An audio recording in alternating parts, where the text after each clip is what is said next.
कई बार ऐसा होता है कि जो हमारे घर का सबसे इम्पोर्टेंट कमरा होता है, हम लोग उसके बारे में थोड़ा सा केयरलेस हो जाते हैं, थोड़े नेग्लिजेंट हो जाते हैं, और वो कमरा होता है हमारा पूजा कक्ष।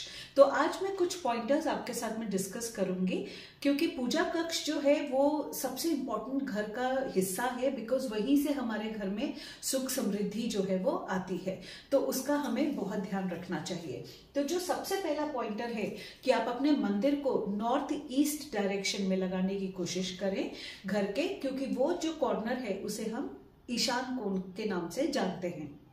तो ईशान कोण जो है वो वहां पर भगवान की स्थापना या अपने मंदिर की स्थापना करने की कोशिश करें। जब आप भगवान की पूजा करते हैं तब आप ये ध्यान रखें कि आप ईस्ट पूर्व की तरफ आपके जो है वो फेस है। तो आप जब भगवान की जब पूजा कर रहे हैं तब आप पूर्व दिशा की ओर देख रहे हो, तो वो आपके लिए अच्छा रहता है।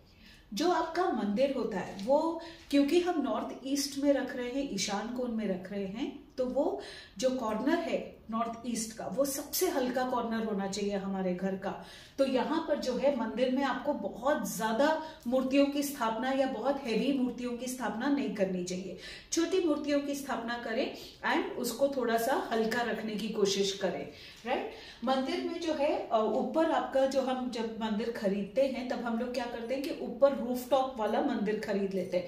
तो ये ध्यान रखें कि ऊपर में रूफ ना हो, क्योंकि आपके घर में कमरे पे ऑलरेडी छत है, तो छत के ऊपर छत नहीं होनी चाहिए। जो है आपके मंदिर के ऊपर में आप जो टेबल है प्लैंक, जो जिसपे भी आपने भगवान की स्थापना कर रहे हैं, उसके ऊपर में लाल, पीला, सफेद, ऑरेंज इस कलर के कपड़ों की आप प्लेसमेंट करें पहले, और हो सके तो उसके ऊपर में आप चावल के दाने स्प्रिंकल करें। अब ये ध्यान रखें कि चावल के दाने जो हैं वो आपके टूटे ना हो, पूरे जो दाने होते हैं उनको आप रखने की कोशिश करें। फिर जो है आप, कई बार ऐसा होता है ना कि हम लोग भगवान की मूर्तियां किसी को गिफ्ट में देते हैं या हम किसी से गिफ्ट में एक्सेप्ट करते हैं, तो वो आपको अपने मंदिर में उनकी प्लेसमेंट नहीं करनी चाहिए। वही भगवान की स्थापना करें जिनको आप खरीद करके अपने पैसा, धन, लक्ष्मी आप खर्चा करके लेकर के आए, उन्हीं की आप अपने मंदिर में स्थापना करें। जो आपको गिफ्ट में मिले हैं उनको आप घर में किसी भी अपने ड्राइंग रूम में या कहीं पर भी जहां पर आपका मन हो वहां पर आप उनकी स्थापना करें। और जब आप अपने मंदिर में पूजा करते हैं भगवान की, तो उसकी अर्चना जो है वो आप भगवान उन पर भी बत्ती जो है वो घुमा दें। राइट, उसके बाद में जो है आपकी पूजा में ये 5 एलिमेंट्स, पूरे 5 एलिमेंट्स आपकी पूजा में हमेशा इंक्लूसिव होने चाहिए। वो कौन से हैं? जल, वायु, अग्नि, पृथ्वी और आकाश।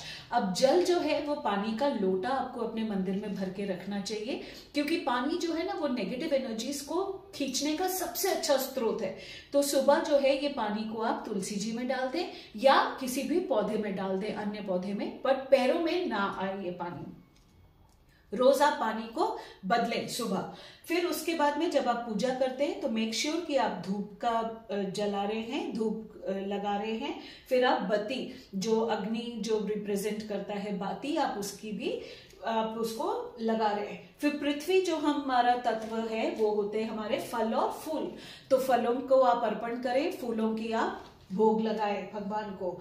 आकाश जो है वो रिप्रेजेंट करते हैं हमारे मंत्र, तो मंत्रों का उच्चारण जो है अगर आप कंप्लीट करते हैं तो ये 5 आपके एलिमेंट्स जो हैं, जिससे कि हमारा यूनिवर्स, जिससे कि हमारा पूरा सृष्टि बनी है, तो ये 5 एलिमेंट्स को आपको अपनी पूजा में इंक्लूड करना चाहिए। जो लास्ट पॉइंटर है, कई बार क्या होता है हमारी मूर्तियां जो है वो खंडित हो जाती हैं, तो हम क्या करते हैं जनरली उसको किसी पीपल के पेड़ के नीचे या कहीं पर हम अन्य मंदिर में जाकर के उनको रखाते हैं। इससे आपको इस तरह से अपनी मूर्तियों को, अपने भगवान को, आपको उनको विसर्जन नहीं करना है।